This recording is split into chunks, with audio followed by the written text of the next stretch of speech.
The previous nanny passed Serena on the front steps, running at full speed. No coat, no bag, just pure, primal flight. Serena caught a glimpse of her face. Terror mixed with something that looked like betrayal, as if she'd been promised a job and delivered to a natural disaster instead. "Don't!" the woman gasped, not even stopping. "Don't go in there. Those children are—" But she was already gone, disappearing into the rain-soaked driveway. Serena Valenti adjusted her jacket and rang the doorbell anyway. She'd heard the stories. Everyone had heard the stories. The Rinaldi Quadruplets were legend in the childcare community. 4 6-year-old boys who'd broken every nanny in the city. They didn't just misbehave. They strategized. They coordinated. They destroyed with precision. One agency had labeled them a collective behavioral anomaly. Another simply wrote, "Do not engage." But Serena wasn't there for the children's sake. "Before we begin, tell me in the comments where you are watching from." Through the ornate window, she could see the carnage. Breakfast cereal raining from the ceiling, juice pooling on Italian marble, 4 boys in matching red pajamas conducting an orchestra of chaos. And in the corner, a man, dark suit, darker eyes, wine glass raised in what looked like a toast to his own defeat. Vittorio Rinaldi, Mafia boss, widower, father to the most feared children in New York. Serena's phone buzzed. A text from her lawyer. Custody hearing moved up. 2 weeks. Be ready. 2 weeks. That's how long she had to prove she could provide a stable home for Lucia. How long she had to scrape together first month's rent, security deposit, and enough in the bank to convince a judge she wasn't drowning. The door opened. A woman in a housekeeper's uniform looked her up and down with something between pity and respect. "You're the new one?" "I'm Serena Valenti. The test starts at dinner, if you make it that long." The woman stepped aside. "Most don't make it past lunch." Serena walked inside, her worn shoes squeaking against marble that probably cost more than her entire year's rent. Somewhere ahead, glass shattered. A child laughed. Another screamed in delight. She wasn't here to win. She was here to survive long enough to save her daughter. That would have to be enough. The housekeeper led Serena through a maze of hallways that smelled like old money and recent destruction. Oil paintings in gilded frames hung at perfect intervals, watching her pass with the judgment of dead ancestors. The marble floors were spotless. Clearly, the chaos was contained to specific zones. Strategic warfare, not random vandalism.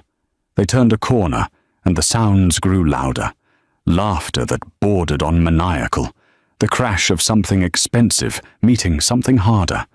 A shriek of pure, unfiltered joy that made Serena's teaching instincts kick in. That was the sound of a child who'd never been told no, and meant it. The housekeeper stopped at a doorway, her hand on the frame like she was bracing herself. "God be with you," she said, and it didn't sound like a pleasantry.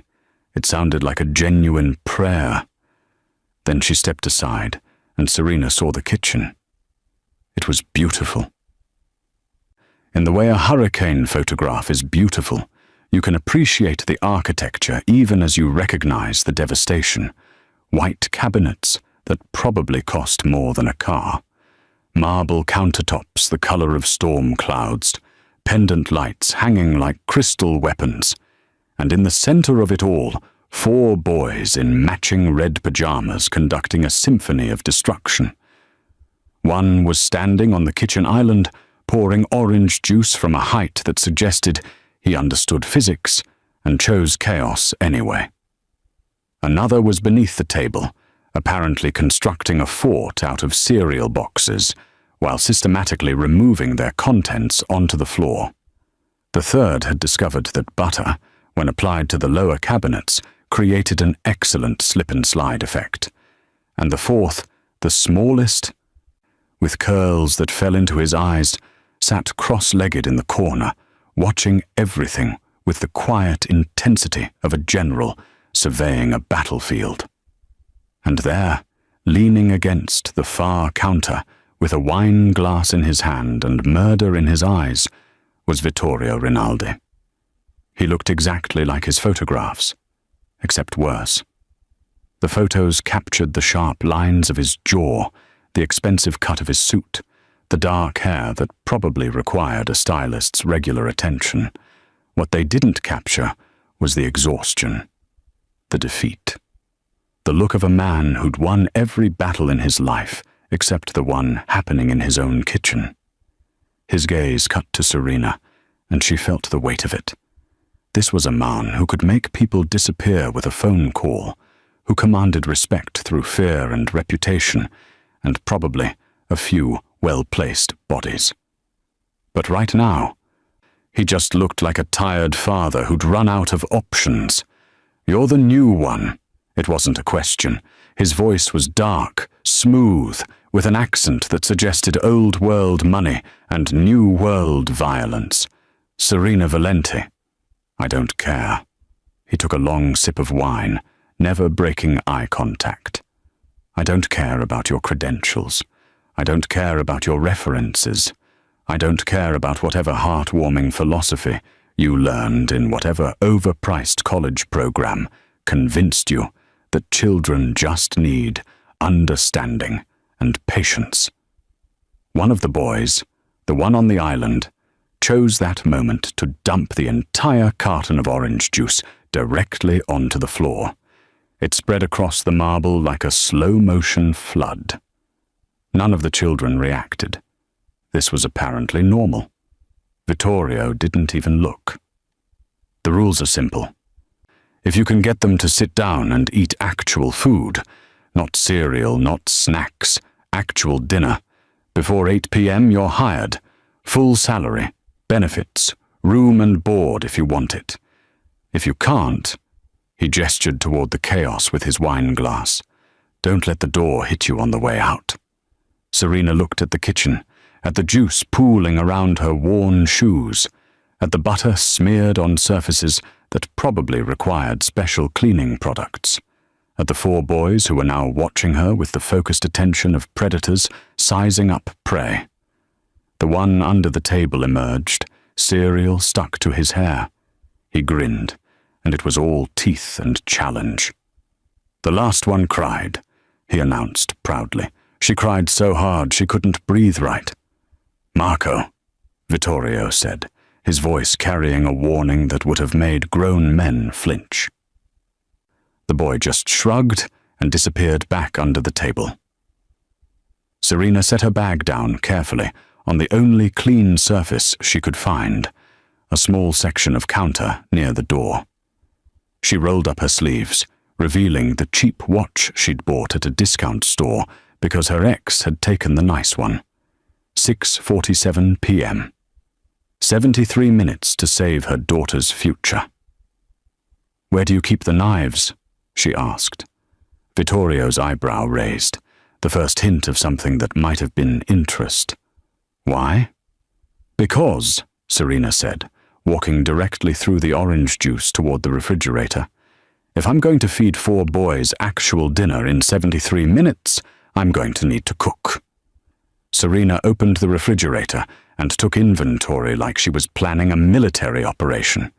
Eggs, butter, parmesan, heavy cream. Pasta in the pantry, probably. Garlic, bread. The ingredients for something simple, fast, and impossible to resist if you were 6 years old and running on pure sugar and adrenaline. She pulled out what she needed and turned to find Marco standing directly behind her, arms crossed. He was the tallest, with sharp eyes that calculated angles like a tiny architect of chaos, the leader, the one who'd called the shots on every nanny before her. "You're not allowed to use the stove," he announced. Serena stepped around him and set the ingredients on the counter. "Says who?" "Says me." He moved to block her path to the stovetop, his three brothers materializing behind him like a well-trained unit. The butter slider, blonde with a wild grin that promised escalation, positioned himself near the cabinets. The one who'd been pouring juice now held a bag of flour like a weapon, and the quiet one, the observer, simply watched from his corner with those dark, calculating eyes. "You know what the last Nanny did?" the blonde one asked. This had to be Nico, the rebel, the one who pushed boundaries just to watch them break. "She tried to bribe us with candy. Didn't work." He reached into the fruit bowl and pulled out an apple, testing its weight. Measuring distance. Serena found the cutting board, found a knife that probably cost more than her security deposit, and started washing the fruit she'd brought. Oranges, apples, strawberries. Her hands moved with the practiced efficiency of someone who'd spent 7 years making meals stretch, making dollars perform miracles, making do. "You should probably leave," Marco continued, his voice carrying an edge of something that might have been concern under all that bravado. "You seem nice. The nice ones always cry the hardest." The apple flew past Serena's head, close enough that she felt the air displacement. It splattered against the backsplash behind her, sending chunks across the pristine white tile. She didn't flinch, didn't turn, just kept slicing the orange in her hand into perfect wheels, each cut precise and measured. Nico grabbed another apple. "Nico."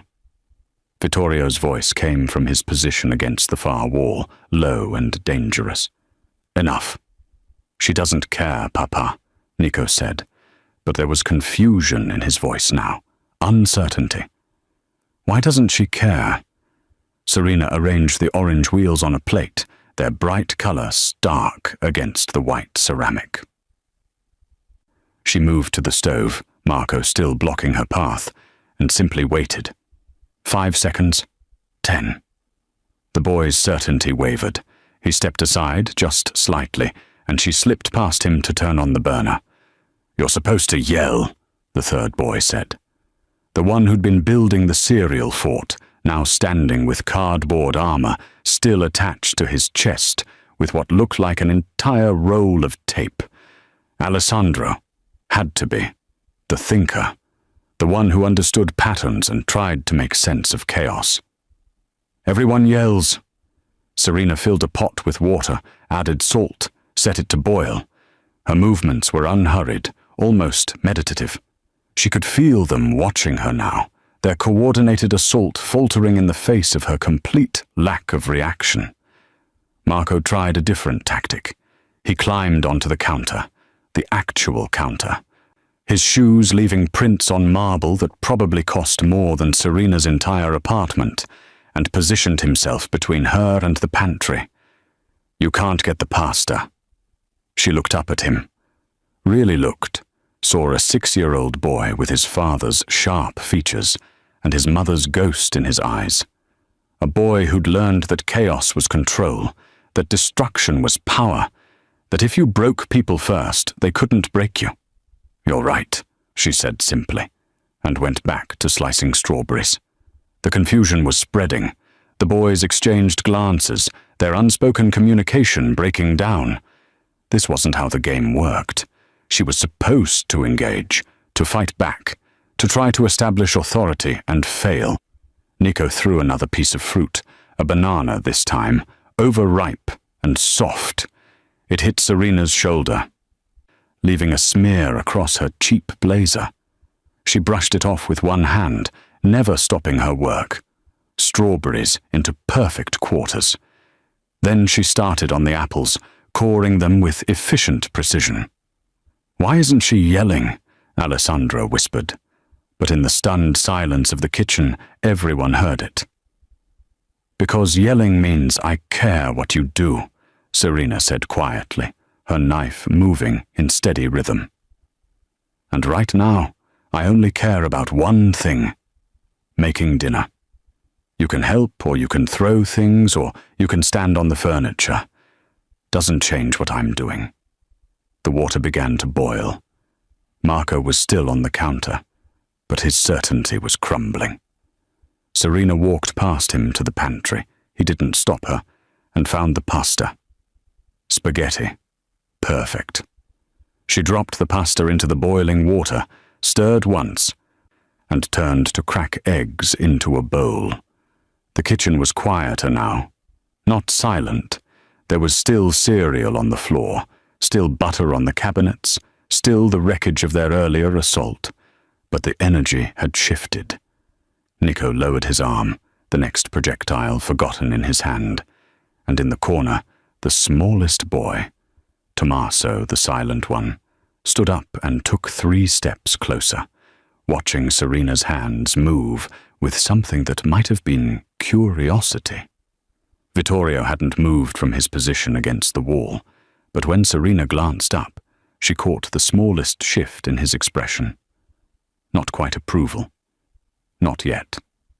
But interest. 7:23 p.m. 37 minutes left. Tommaso moved like a ghost, each step deliberate and silent, while his brothers had orchestrated chaos with the confidence of generals. He'd been mapping it from the shadows, watching, learning, understanding that observation was its own form of power. Serena saw him approaching from the corner of her eye. She didn't turn, didn't acknowledge him directly. That would spook him. Instead, she continued whisking eggs and cream together, the fork making soft scraping sounds against the bowl. He stopped 3 feet away, close enough to see, but far enough to run if needed. "The pattern's interesting," Serena said quietly, speaking to the bowl rather than to him. 3 loud ones creating distraction, 1 quiet one watching to see what works. Smart strategy. Tommaso's eyes widened slightly. No one had ever named it before. No one had ever seen. "They think I'm shy," he whispered, his voice so soft she had to strain to hear it over the sound of boiling water. "I'm not shy, I know."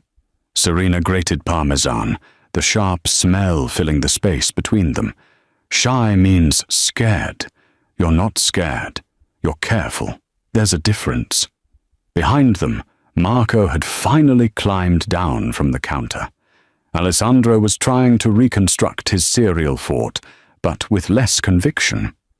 Nico stood by the window, still holding fruit he'd forgotten to throw, watching this new development with suspicion.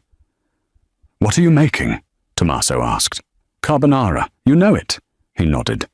"Mama used to make it. Before." The word hung in the air, heavy with everything it didn't say. Serena's hands paused for just a fraction of a second, then continued, steady and sure. "My mama made it too. Taught me the secret."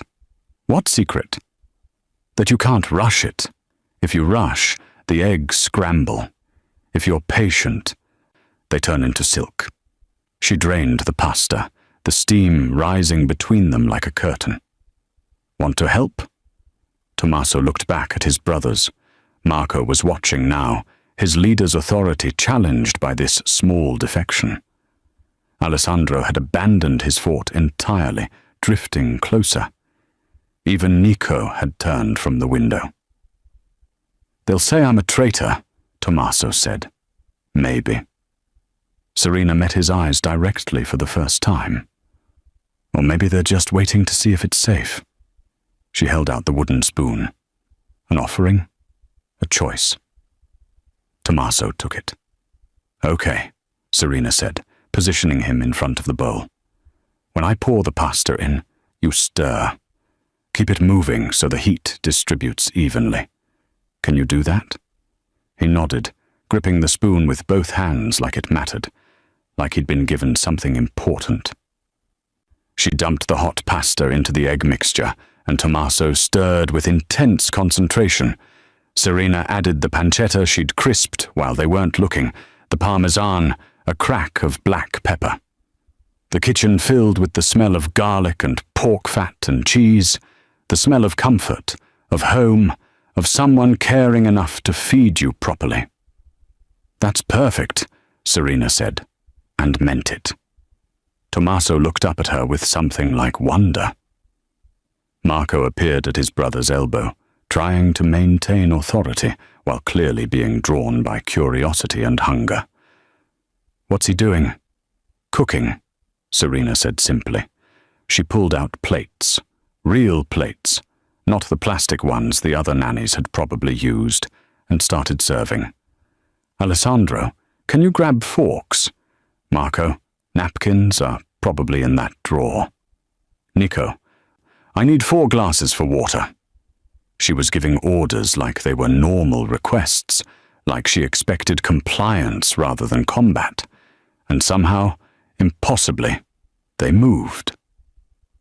Alessandro found forks. Marco pulled out napkins, though he did it with theatrical reluctance. Nico filled glasses, testing whether she'd react to him filling them too full. She didn't. Serena set the plates on the kitchen table, the same table that had been a war zone 20 minutes ago.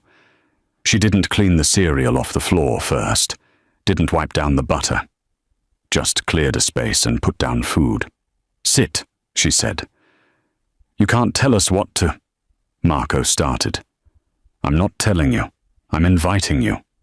Serena pulled out a chair and sat down herself, twirling pasta onto her fork. "You can eat or not eat. Your choice. But the food's here. It's hot. And it's 7:42. Make it before 8 p.m. I'm hired. Don't make it. I leave. Either way, I'm having dinner." She took a bite, closing her eyes briefly. Perfect. Her mother's recipe, executed in a stranger's kitchen under the eyes of 4 boys who'd been trained to destroy. Tommaso sat down first, picked up his fork, took a bite. Then Alessandro. Then, after a long moment of internal struggle, Marco. Nico remained standing, arms crossed, the last holdout. "This is stupid." "Probably," Serena agreed. "But it tastes good." 7:49 p.m., 11 minutes to spare. Nico sat. The kitchen fell into a silence that had nothing to do with fear, and everything to do with 4 hungry boys eating real food for the first time in weeks. Serena heard the scrape of forks against plates, the sound of chewing. Alessandro reached for seconds. Marco didn't protest when Tommaso took the last piece of bread. Vittorio Rinaldi pushed off from the wall where he'd been standing for the past hour. He walked to the table, his footsteps deliberate against the ruined floor. He looked at his sons, actually eating, actually sitting, actually still, and something shifted in his expression. Not quite vulnerability, not quite hope, but close. He looked at Serena, and for the first time since she'd entered his home, she saw him really see her. "You're hired," he said. "Full salary, room and board. You start tomorrow." "I start now," Serena corrected quietly. "These dishes aren't going to wash themselves." The corner of his mouth twitched. Almost a smile. Almost. "Welcome to the Rinaldi family, Ms. Valenti." Lucia Valenti clutched her stuffed rabbit like it was the only solid thing in a world that had suddenly tilted sideways. She stood in the foyer of the Rinaldi estate, bigger than her entire apartment building, shinier than anything she'd ever seen, and tried very hard not to cry. Her mother's hand was warm on her shoulder. "It's going to be okay, baby." But Lucia had heard those words before, right before they'd lost the apartment on Delancey. Right before Daddy had stopped coming to pick her up. Right before everything that was supposed to be permanent turned out to be temporary. "They're going to hate me," Lucia whispered. Before Serena could respond, a crash echoed from somewhere deep in the house, followed by laughter that sounded like a pack of wolves had been set loose in a china shop. Lucia flinched, pressing closer to her mother's leg.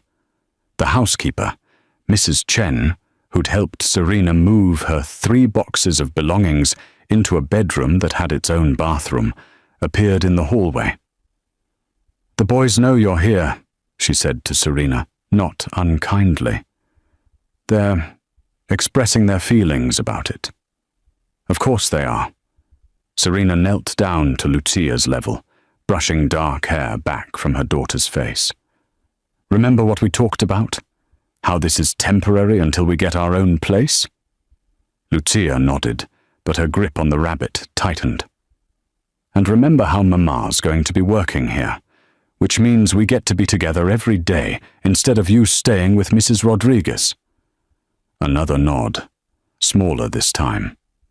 Serena kissed her forehead. "I need you to be brave for me. Can you do that?" "I don't want to be brave," Lucia said, her voice cracking. "I want to go home." "I know, baby. I know." The sound of running feet, multiple pairs moving fast, made Lucia press herself behind her mother entirely. 3 boys in matching shirts rounded the corner at full speed, saw the strangers in their foyer, and skidded to a halt. Marco assessed Lucia with the tactical precision of a field commander evaluating a potential threat. Nico grinned like he'd just found a new toy to take apart. And Tommaso, hanging back as always, simply stared with those quiet, knowing eyes. "Is that the daughter?" Marco asked, directing the question to Serena but never looking away from Lucia. "This is Lucia. Lucia, these are 3 of the boys I told you about. Marco, Nico, and Tommaso. Where's the other one?" Lucia's voice was barely audible. "Alessandro's in the library," Tommaso said softly. "Reading?" Nico stepped forward, and Lucia shrank back. "Does she talk?" "She talks when she has something to say," Serena said, her voice carrying a warning that even a 6-year-old could read. "Just like some people should." Marco circled slightly, trying to get a better angle. "She's smaller than us." "She's 7, Serena said. "Same as you." "We're bigger," Marco countered, as if size determined hierarchy in all things. "Congratulations." Serena stood, placing herself between Lucia and the boys without making it obvious. "Lucia and I are going to get settled in our room now. You 3 are going to give us space to do that." "Understood." "Papa didn't say we had to. I'm saying you have to." Serena met Marco's eyes with the same calm intensity she'd used during the dinner challenge. "And if I find out any of you scared her on purpose, there will be consequences. Clear?" Marco's jaw set, but he nodded.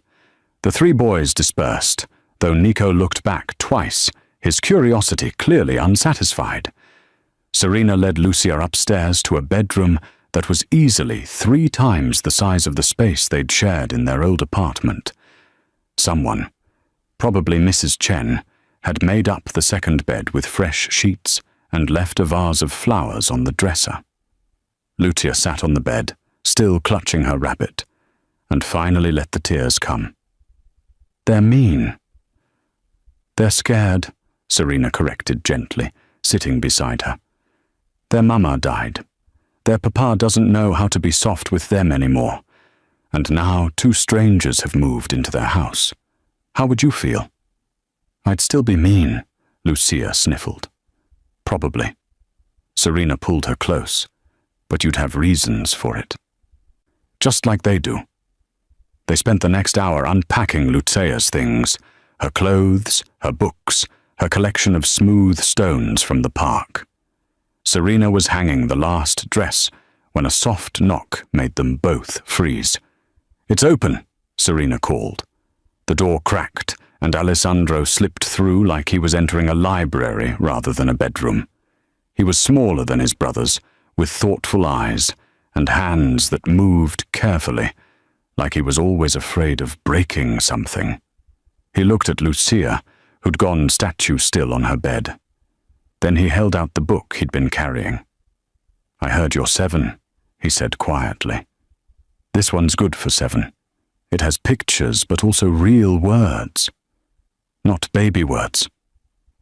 Lucia stared at the book, something about dragons and hidden kingdoms, like it might bite her. "You don't have to," Alessandro continued. "But there's a reading nook in the library, on the 3rd floor. It has a window seat and nobody bothers you there. I go sometimes when Marco and Nico are being loud." He paused. "Which is always." The smallest smile ghosted across Lucia's face. Alessandro set the book on her bed, gave a small nod, and slipped back out as quietly as he'd entered. Serena watched her daughter reach for the book with tentative fingers, opening to the first page, where a dragon spread its wings across an illustrated sky. "Mama," Lucia said softly. "Yeah, baby? Maybe it won't be completely terrible here." "Maybe not," Serena agreed, and let herself hope. It was past midnight when Serena finally made her way down to the kitchen. Lucia had been restless, plagued by nightmares in the unfamiliar bed, and it had taken 3 stories and 40 minutes of back rubbing before she'd finally settled into sleep. Now Serena's body ached with the particular exhaustion of someone who'd been holding tension in their shoulders for so long they'd forgotten what relaxed felt like. The estate was different at night. The daytime chaos had been replaced by something heavier, silence that felt like it was holding its breath. Her footsteps echoed against marble as she navigated hallways she was still learning, following the mental map she'd been constructing over the past 3 days. She found the kitchen pristine.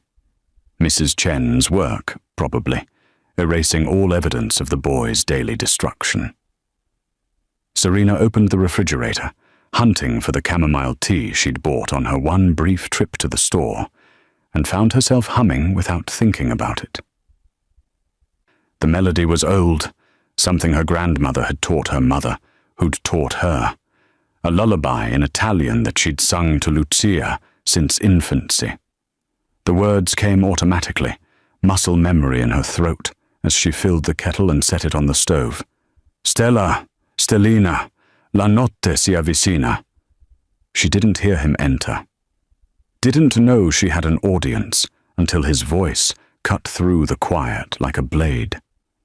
"Stop!" Serena spun, her heart lurching into her throat. Vittorio stood in the doorway, still dressed despite the hour, his shirt sleeves rolled up and his expression twisted into something that looked like pain, masquerading as rage. "Mr. Rinaldi, How do you know that song?" His voice was dangerously quiet, the kind of quiet that preceded violence in men who knew how to wield it. Serena's mind raced, cataloguing the distance to the door, the weight of the kettle if she needed a weapon, the location of her phone. "My grandmother taught it to me. It's just a lullaby.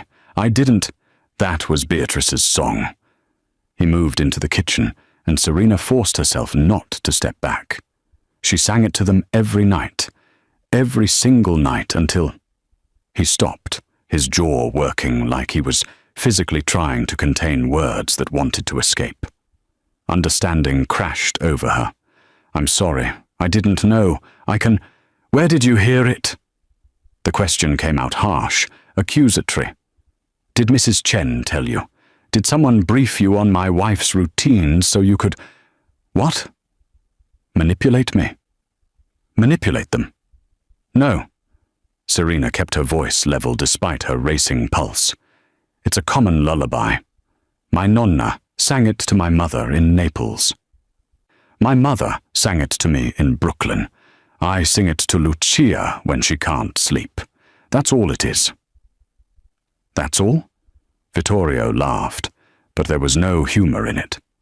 "You come into my home, you sing my dead wife's song to my sons." "I sang it to my daughter," Serena interrupted, finding her spine. "In our room. I didn't know anyone could hear me, and I certainly didn't know it would hurt you. But I'm not going to apologize for comforting my child." The kettle began to whistle, shrill and insistent. Neither of them moved. "She had a voice like yours," Vittorio said, finally, quietly. The anger was draining out of him, leaving behind something more dangerous, grief, raw and unprocessed. Same tone, same softness. Serena turned off the burner. The sudden silence felt louder than the whistle had been. She pulled down 2 mugs without asking permission, made 2 cups of tea and set one in front of him. "I'm not trying to replace her," she said. "I couldn't if I wanted to." Vittorio stared at the tea like he'd never seen such a thing before. Then, slowly, he pulled out a chair and sat. The gesture was so unexpected, so human, that Serena found herself sitting across from him before she'd consciously decided to. 3 years, he said. 3 years, and I still hear her voice in the hallways. Still wake up thinking she's in the shower. Still set out her coffee mug sometimes before I remember. He wrapped his hands around the tea, but didn't drink. The boys were 3 when she died. Car accident. Drunk driver ran a red light downtown. "I'm sorry," Serena said, and meant it. They barely remember her now. Alessandro sometimes. He'll say something about Mama's song or Mama's cookies, but the details are fading. And I don't know. His voice cracked. I don't know how to be both parents. I don't know how to run an empire and make them lunch. I don't know how to keep them safe and let them be children. Every nanny I hired, I wanted them to fail, because if they succeeded, it meant Beatrice was replaceable, that we could just move on. "You can't move on from grief," Serena said softly. "You can only move forward with it." Vittorio finally looked at her, really looked at her. "Your ex-husband, Lucia's father. Left when she was 4, found someone younger, someone without complications. Wanted a fresh start. The old wound still ached, but distantly now. He fights me for custody, not because he wants her, but because he doesn't want to pay support. His lawyer's better than mine. I'm always one misstep away from losing her. Is that why you're here? The money? Yes. No point in lying. I need to prove I can provide stability, a safe home, consistent income, everything I haven't been able to give her since he left." She met his eyes. "But the money's not why I stay for dinner when I could clock out. It's not why I check on Tommaso's nightmares, or why I make sure Marco eats vegetables. I'm here because I need the job. I stay because those boys deserve better than they've been getting. And what have they been getting? Employees, not caregivers." Serena took a sip of her tea. "You hired people to manage a problem, not to love your children. And you think you can love them?" There was challenge in his voice, but also something else. Hope, maybe, buried deep. "I think I already do," Serena said. "Not the same way I love Lucia, but enough to care when they're hurting, enough to teach them that adults don't leave just because things get hard." Vittorio was quiet for a long moment. Then he picked up his tea and took a drink. "Teach me." "What?" "The song. The whole thing." He looked away, jaw tight with the effort of asking. "I want to be able to sing it to them, the way Beatrice did, the way you do." Serena felt something shift in her chest. This dangerous man, this Mafia boss who could probably kill someone without raising his heart rate, was asking her to teach him a lullaby. "Okay," she said softly, "but not tonight. Tonight you just listen." And there in the clean kitchen, past midnight, Serena sang the lullaby again. All the verses this time, her voice carrying through the empty spaces of a house that was learning, slowly, what it meant to be a home. When she finished, Vittorio's eyes were wet. "Thank you," he said. "Any time," Serena replied, and discovered she meant that too. Mr. Hargreaves arrived at precisely 9 a.m. every Tuesday and Thursday, carrying a worn leather satchel and the kind of gentle smile that belonged in children's literature. He'd been with the family since before Beatrice died, teaching the boys French and mathematics with patience that seemed inexhaustible. Even Marco, who tested every adult's boundaries like he was searching for structural weaknesses, behaved during Mr. Hargreaves's lessons. Serena first noticed something off during her second week, when she was collecting the boys' lunch dishes from the dining room they used for lessons. "Ah, Serena," Mr. Hargreaves said, his British accent making her name sound elegant. "Settling in well, I hope?" "As well as can be expected, with 4 boys who think breakfast is a contact sport." He chuckled, closing the French textbook in front of Alessandro. "They are spirited, aren't they? Though I must say, you've worked miracles. I haven't seen them this manageable in quite some time." He adjusted his reading glasses. "The household staff must be relieved as well. How many guards are on rotation these days? I used to see the same 3 faces, but there seem to be more now." The question landed oddly, like a note played just slightly off-key. "I'm not sure," Serena said. "Security isn't really my department." Of course, just making conversation." He turned back to the boys. "Now then, who can tell me the past tense of Allah?" Serena carried the dishes to the kitchen, but the question nagged at her. Why would a tutor care about guard rotations? 3 days later, he asked again. This time, Serena was helping Lucia with homework in the library, while Mr. Hargreaves prepared materials at the main table. The boys were outside with Vittorio, attempting to learn soccer in the courtyard, or more accurately, attempting to turn soccer into gladiatorial combat. "Serena, forgive me for asking, but have you noticed if the security protocols have changed recently?" Mr. Hargreaves didn't look up from his papers. "I had to wait an extra few minutes at the gate yesterday. New procedures, perhaps?" "I wouldn't know," Serena said, watching him carefully now. "Why do you ask?" "Oh, just curious. One gets used to routines at my age." He smiled that gentle smile again. "And with Mr. Rinaldi's business interests, I imagine security is quite important." There it was again, that slightly wrong note. That evening, after the boys were in bed, Serena found Vittorio in his study. He looked up from a stack of papers that she suspected had nothing to do with legitimate business, his expression softening slightly when he saw her. They'd developed something over the past 2 weeks. Not quite friendship, not quite partnership, but something that existed in the space between employer and employee. Late-night conversations, shared glances when Marco was being particularly dramatic, a growing trust that neither of them had explicitly acknowledged. "Mr. Hargreaves has been asking me questions," Serena said, closing the door behind her. Vittorio set down his pen. "What kind of questions?" "About security, guard rotations, gate procedures." She moved closer to his desk. Twice this week, and it felt deliberate, like he was fishing for information. "Hargreaves has been with this family for 5 years." Vittorio's voice carried the weight of certainty. He was Beatrice's choice. She trusted him completely. "I'm not saying he's an old man who teaches French to children." Vittorio picked up his pen again, a clear dismissal. "You're reading too much into polite conversation." "Am I?"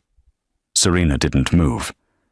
"Because in my experience, people who ask casual questions about security aren't being casual at all." "In your experience?" There was an edge to his voice now. "You've been here 2 weeks, Serena. Hargreaves has been here 5 years. Through Beatrice's death. Through the boy's worst periods. Through—" He stopped himself. "His family. Family can betray you." She thought of her ex-husband, of promises broken and trust weaponized. Sometimes they're the most dangerous because you never see it coming. Vittorio stood, his chair scraping against the floor. I appreciate your concern, but I know my own household. Hargreaves is harmless. If he's asking about security, it's because he's an old man who worries. Nothing more. What if you're wrong? I'm not. Final. Absolute. The voice of a man who'd built an empire on being right about who to trust and who to eliminate.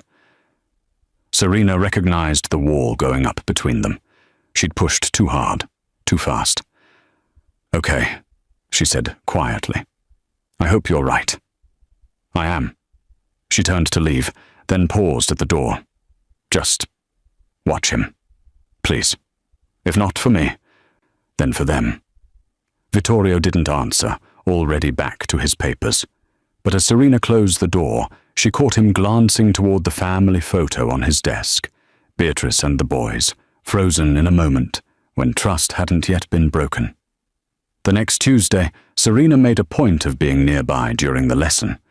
She brought fresh juice and cookies, staying longer than necessary to wipe down the already clean counter. Mr. Hargreaves was teaching pronunciation, patiently correcting Nico's accent. Les enfants sont fatigués, he said, and the boys repeated it. As the lesson ended and the boys scattered, Mr. Hargreaves packed his satchel. Serena, I've been meaning to ask, does Mr. Rinaldi still meet with his associates on Thursday evenings? I may need to adjust my schedule, and I wouldn't want to be here during sensitive discussions. There. That wrong note again, louder this time. You'd have to ask Mr. Rinaldi, she said, keeping her voice light. Of course. That smile. Have a lovely day. Serena watched him leave, his footsteps echoing down the marble hallway. She counted to 60, then followed at a distance. He didn't head to the front entrance. Instead, he turned toward the east wing, the one that housed Vittorio's private office and the security monitoring room. She lost sight of him around a corner. When she reached it, he was gone. But a door that was usually closed stood slightly ajar. The security room. Serena's heart hammered. She should get Vittorio, should tell someone. But by the time she did, Hargreaves would be gone, and she'd have no proof beyond suspicion and coincidence. She pulled out her phone and started recording, then pushed the door open slowly. The room was empty. The monitors showed various angles of the estate, the gates, the courtyard, the driveway. And there, on the main console, a small USB drive that definitely hadn't been there during her brief tour of the house. Serena photographed it without touching anything, then backed out of the room. Her hands were shaking. Her instincts were screaming. Mr. Hargreaves, the kindly British tutor, was stealing security data from the Rinaldi family, and Vittorio didn't believe her. The storm had been building all afternoon, turning the sky the color of old bruises. By dinner, rain hammered against the windows with enough force that Lucia kept flinching at every gust of wind. The boys were restless, their energy trapped inside by weather that made even the courtyard unusable. Serena had just gotten them settled with a movie, some animated thing about talking cars that seemed to require the volume to be set at jet engine levels, when the lights flickered. "Mama?" Lucia's hand found hers in the dimness. "It's okay, baby. Just the storm." The lights steadied, then flickered again. This time, when they went out, they stayed out. The emergency lighting kicked in immediately, bathing everything in an eerie red glow. The boys erupted into excited chatter. Darkness was apparently thrilling when you were 6, but Serena felt ice slide down her spine. Something was wrong. The estate had backup generators, industrial-grade systems designed to handle power outages without this kind of delay. "Everyone stay here," she said, trying to keep her voice calm. "Marco, You're in charge. Keep your brothers and Lucia in this room. Lock the door behind me." "Where are you going?" Marco's bravado had dimmed slightly in the red emergency lighting. "To find your father." She was already moving toward the door. "Lock it. Don't open it for anyone except me or your papa. Understand?" Marco nodded, and for once didn't argue. Serena found Vittorio in the hallway, already moving toward the security room, with 2 guards flanking him. His face was grim, all business now.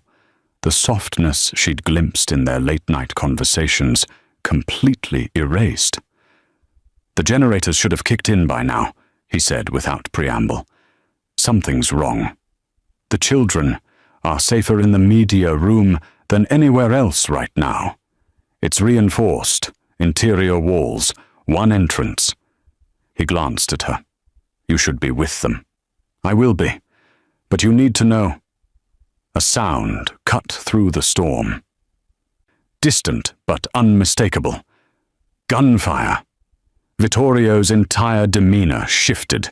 He barked orders in rapid Italian, and suddenly guards were materializing from doorways Serena hadn't known existed.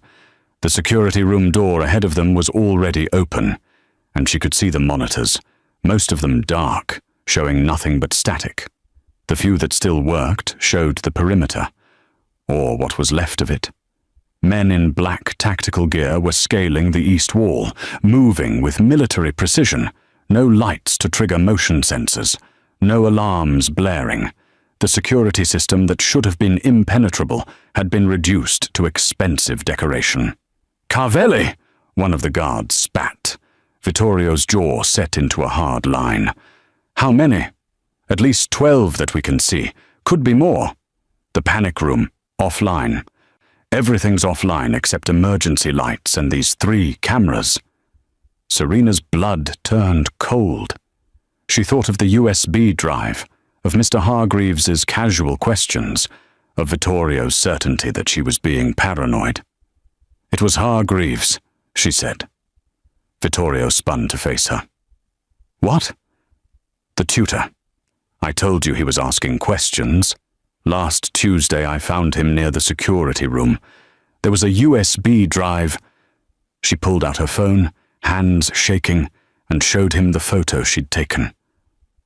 "I should have told you immediately, but you didn't believe me, and I thought, when?" His voice was dangerously quiet. 5 days ago. 5 days. He looked like he wanted to put his fist through something. "Cristo, Serena!" "I know. I'm sorry. I should have—" "Later." He turned back to his guards. Hargreaves gave them everything. Entry points, patrol schedules, system vulnerabilities. This isn't a random hit, it's a surgical strike. His mind was already moving, calculating angles. They'll try to get to the children, use them as leverage. Serena's heart stopped. Lucia. All of them. Vittorio grabbed her shoulders, forcing her to focus. "Listen to me. The media room can be locked from inside. The walls are reinforced. It was designed as a secondary panic room. If you can get them to the wine cellar beneath it, there's a tunnel. Emergency exit that leads to the garage. The Mercedes at the far end. Keys are in the ignition. Do you understand? I'm not leaving you. You're not leaving them." He was already moving, pulling a gun from somewhere, and checking the magazine with practiced efficiency. "Marco knows about the cellar. Tell him Codis Rosso. He'll understand." Another burst of gunfire, closer now. Shouts in Italian, the sound of something heavy hitting the front door. "They're inside," one of the guards reported. Vittorio looked at Serena one more time, and she saw something in his eyes that looked like regret. Like there were words he wanted to say, but no time to say them. "Go," he said. "Protect my sons." Serena ran. The hallway seemed longer than before, the emergency lighting turning familiar corridors into something from a nightmare. She could hear chaos behind her. More gunfire, breaking glass, men shouting orders. the sounds of Vittorio's world catching up to his home. She reached the media room and pounded on the door. "Marco, it's Serena. Open up!" The lock clicked. The door opened a crack, and Marco's face appeared, pale in the red light. Behind him, she could see his brothers huddled together on the couch, Lucia pressed between Alessandro and Tommaso. Serena pushed inside and locked the door again. "We need to move, now." "What's happening?" Alessandro asked, his voice small. "Your papa's handling it." She kept her voice steady through sheer force of will. "But we need to get somewhere safer." "Marco, your papa said, Codice Rosso. Do you know what that means?" Marco's eyes went wide.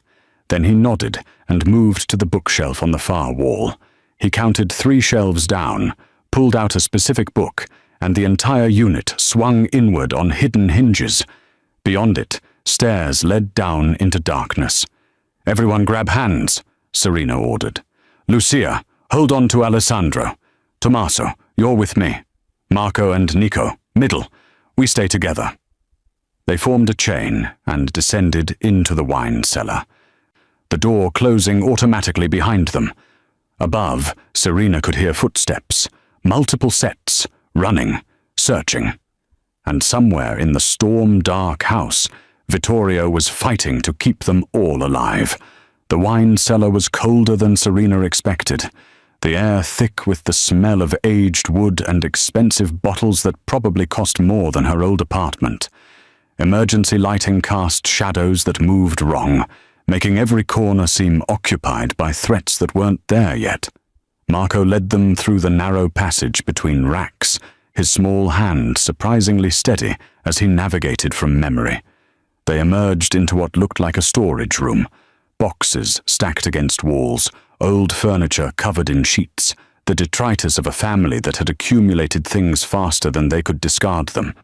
"The tunnel's through there," Marco whispered, pointing to a door half hidden behind a covered armoire. Above them, footsteps, heavy boots on hardwood, voices speaking in clipped Italian, coordinating search patterns. The children froze, instinctively understanding that sound meant danger. Serena counted heads in the dim light. 4 boys, 1 daughter, all accounted for, all terrified but holding together. She reached for the armoire, preparing to move it, when Lucia's voice cut through the silence. "Mama, someone's coming down the stairs." They all heard it then, footsteps on the wine cellar stairs, deliberate, unhurried, a single person, not the tactical team that was tearing through the house above. Serena's mind raced. They couldn't reach the tunnel without moving the armoire, which would make noise. Couldn't go back up without walking into whoever was descending. They were trapped. She positioned herself between the children and the doorway, scanning the storage room for anything she could use as a weapon. A broken chair leg, a heavy wine bottle, anything. The footsteps grew closer, then stopped just outside the doorway.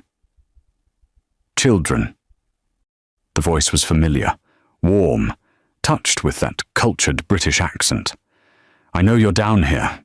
Your father sent me to collect you. It's not safe upstairs." Mr. Hargreaves stepped into the storage room, and Serena's entire body went cold. He looked exactly as he always did. Cardigan, reading glasses, that gentle smile.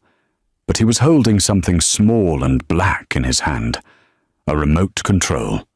"There you are," he said, relief flooding his voice with perfect authenticity. "Thank goodness. Come along now. We need to get you to the—" "No." Tommaso's voice was barely a whisper, but in the enclosed space it carried. He was pressed against Alessandro, his quiet eyes fixed on the tutor, with an intensity Serena had never seen before. "Mr. Hargreaves has a special remote." Everyone froze. "What?" Serena asked. "I saw him," Tommaso continued, his voice growing stronger. "Last week, in Papa's office, he was pointing it at the computer. The screen changed when he pressed the buttons. He told me it was for his presentations. But teachers don't need remotes in Papa's office. Hargreaves's smile didn't waver, but something shifted behind his eyes. The warmth drained away, replaced by calculation. Tommaso, you misunderstood what you saw. I was simply... You're the one who turned off the alarms, Serena said, pieces falling into place with sickening clarity. That USB drive, you installed malware, didn't you? Remote access to the security system. Miss Valenti. Hargreaves's voice lost its gentle quality, becoming businesslike, efficient. You're a bright woman, so I'll speak plainly. The Carvelli family is offering excellent terms for the children's safe return. They don't want to hurt them. They just need leverage to negotiate with Vittorio. If you cooperate, everyone walks away from this alive. You son of a bitch, Serena breathed.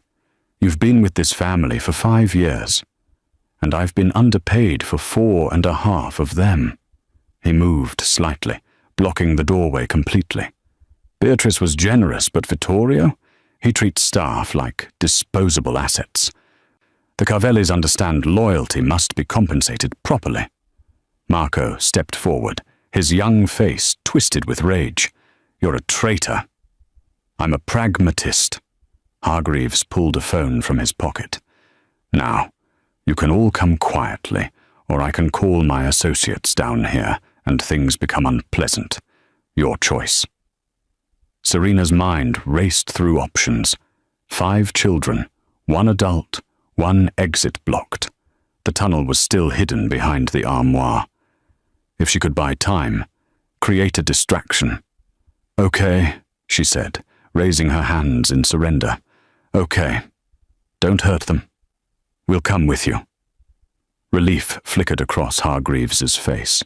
He lowered the phone slightly, his guard dropping just a fraction. Serena grabbed the wine bottle she'd spotted earlier and threw it directly at his head. He ducked, but not fast enough. The bottle caught his shoulder, shattering against the doorframe. Wine and glass exploded across the floor. Hargreaves stumbled, and Serena charged. She wasn't a fighter, had never thrown a punch in her life. But she was a mother, and he was threatening her children, and that made her dangerous in ways he hadn't calculated. She hit him low, driving her shoulder into his midsection. They went down together, his phone skittering across the floor. He was stronger than he looked, his hands grabbing for her throat, but Serena fought dirty, nails raking his face, knee driving up toward vulnerable areas. "Marco!" she gasped. "Move the armoire! Get them out!" The boys scrambled into action, small hands pushing against heavy wood. Hargreaves threw Serena off, sending her crashing into wine racks. Bottles tumbled, some breaking, creating a spreading pool of red that looked too much like blood in the emergency lighting.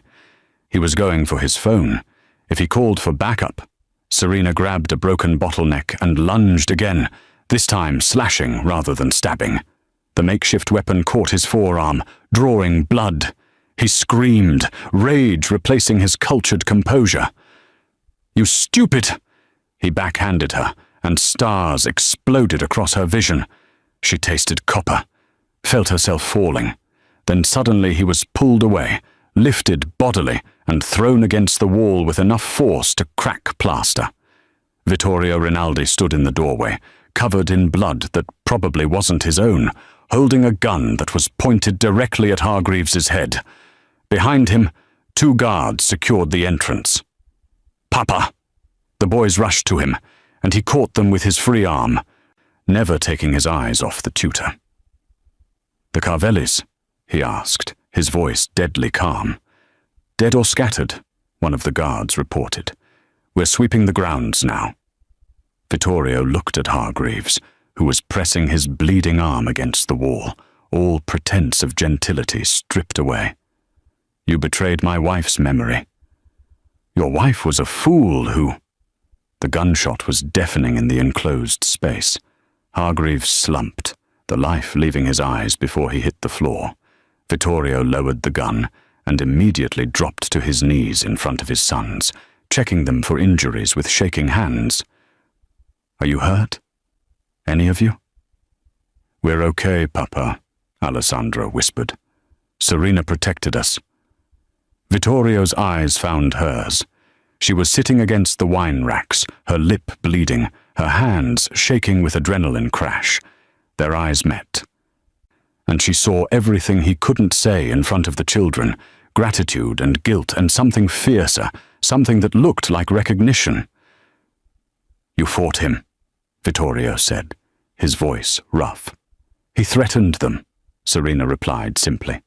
"What else was I going to do?" Tommaso broke away from his brothers and threw his arms around Serena's neck. Then the others followed, Alessandro, Nico, even Marco. 5 children pressing close, seeking comfort, offering it. And when Vittorio carefully lifted Serena to her feet, his hand lingering on her waist just a moment longer than necessary, she understood that something fundamental had shifted. They weren't employer and employee anymore. They were family. The aftermath of violence was always uglier than the violence itself. Serena had learned this in the hours that followed.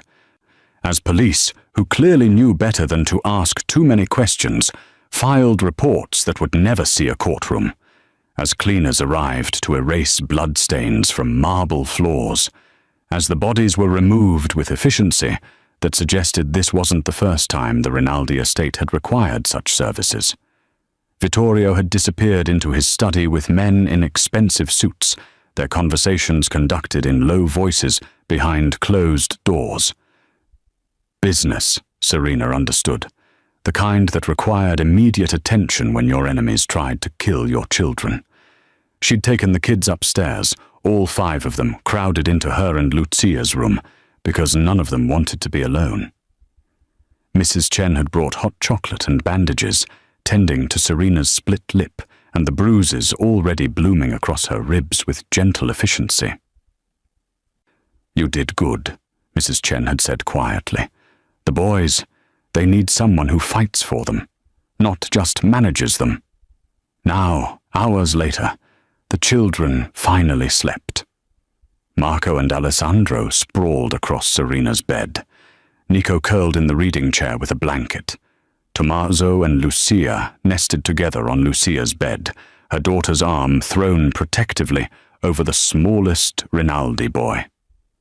Serena sat on the floor between the beds, her back against the wall, unable to sleep despite her exhaustion. Every time she closed her eyes, she saw Hargreaves's face, felt his hands on her throat, heard the gunshot that had ended his life. The door opened quietly. Vittorio slipped inside, still wearing the same blood-spattered shirt from earlier. He took in the scene, his sons and her daughter tangled together in sleep, and something in his expression cracked. "They're okay," Serena whispered, "because of you." He moved to where she sat and lowered himself to the floor beside her, close enough that their shoulders touched. "The Carvellis are dealt with. Their leadership is discussing new terms. Terms that include leaving my family alone. And Hargreaves was working with them for 6 months, since I refused to negotiate territory last spring." His jaw tightened. "I should have listened to you. Should have believed you when you said something was wrong. You loved him, or trusted him at least. That's not a weakness. It almost got my sons killed." He turned to look at her, and in the dim light from the hallway, she could see the weight of it crushing him. "You threw yourself between them and danger without hesitation. You fought a man twice your size with a broken bottle. His voice broke. "You were willing to die for them." "Of course I was." It seemed obvious to Serena. Simple. Their children. My child was with them. What else would I do? Most people would run, would prioritize their own survival. He reached out, his fingers gentle on her bruised jaw. "You're not most people, Serena Valenti." "Neither are you," she said softly. You came back. In the middle of a war, you came back for us. I'll always come back for you." The words hung between them, heavier than he'd probably intended. "All of you." They sat in silence, watching the children sleep, proof that they'd survived, that love and luck and desperation had been enough. "I can't do this alone anymore," Vittorio said finally. "I thought I could. Thought I had to. But tonight proved that control is an illusion. The only thing that's real is," he gestured to the sleeping children, "this, family, people who fight for each other. You have that," Serena said. "You've always had that. I have employees, guards, associates." He looked at her. "But I only have one person who loves my sons like they're her own, who sees them as children instead of obligations or assets or leverage." He paused. "Stay. Not as an employee, as Vittorio, let me finish." He took her hand, his thumb tracing over her scraped knuckles. "I'm not asking you to replace Beatrice. I'm asking you to build something new with me.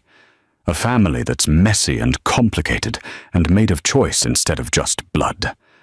I'm asking you to stay, because when I thought I might lose you tonight, I realized I can't protect just their bodies. I need someone who can protect their hearts. And you already do that. You have since the moment you walked into that kitchen and refused to run." Serena felt tears burning behind her eyes. "I have a custody hearing in 2 weeks. You'll win it. I'll make sure of it." There was steel in his voice.